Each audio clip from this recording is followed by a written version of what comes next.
Thank you, and good evening to all of you.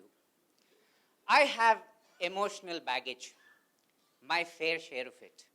But over the years, this baggage has lightened in load. When it arises, the intensity is much lower than what it was before. The frequency with which it arises is much lower, and the duration for which it stays is much lower.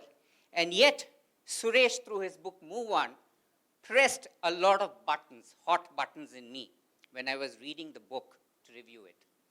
His vivid description of the events, the emotions that the main character goes through, took me back to various events in my life where I took innocent emotions and converted them into heavy baggage.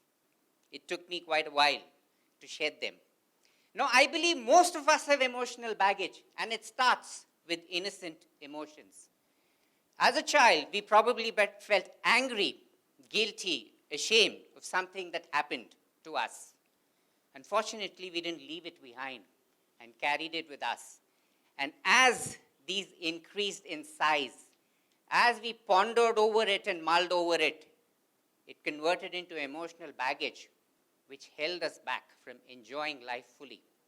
We probably refused to trust a few people, refused to take risks for the fear of what would happen. And all these came to my mind when I was reading the book. So what happens? How do we unshackle ourselves?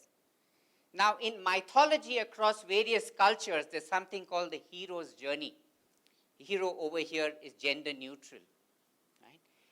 It talks about the individual who has to separate from one's normal life and embark on a long journey. And in this journey, encounter different experiences, learn new insights, and then return to one's normal life with this enlightenment and live life fully.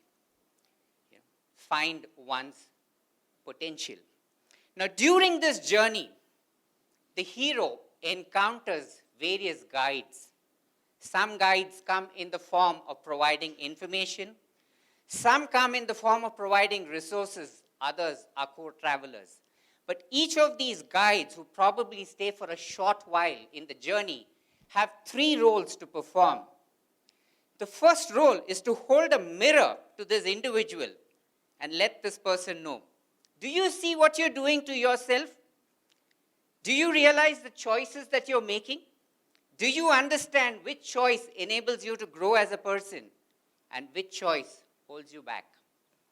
The second role is to stand beside the individual and show them what is possible in the world, what potential lies within them, what possibilities are there in the world, what new insights can be gained, and what new meanings they can give to old events that happen and shed the baggage that they're carrying. And the third role is to face the individual, look at them in the eye, and confront them when they've made a commitment to themselves and not honoring that commitment. When they want to take the next step in their own growth but are afraid to do so, to challenge them.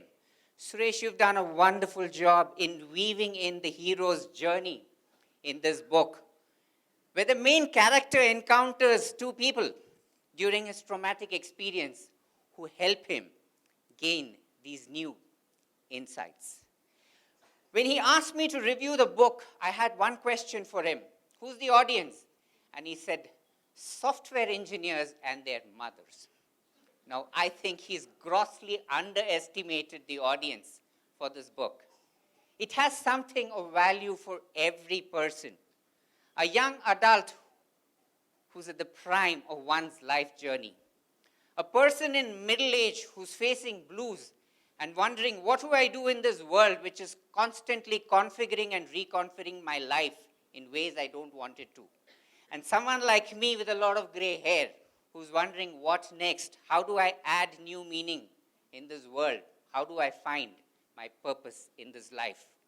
Ladies and gentlemen, I would recommend that you read this book. You will find that it touches some aspect of your life.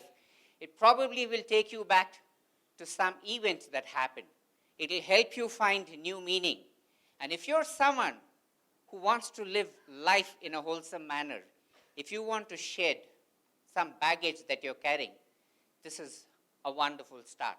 I'd like to end by wishing all of you the very best in your life ahead. And in specific, Suresh, congratulations in having had the courage to write this book. It takes a lot of courage to write a book of this nature. Thank you. Absolutely.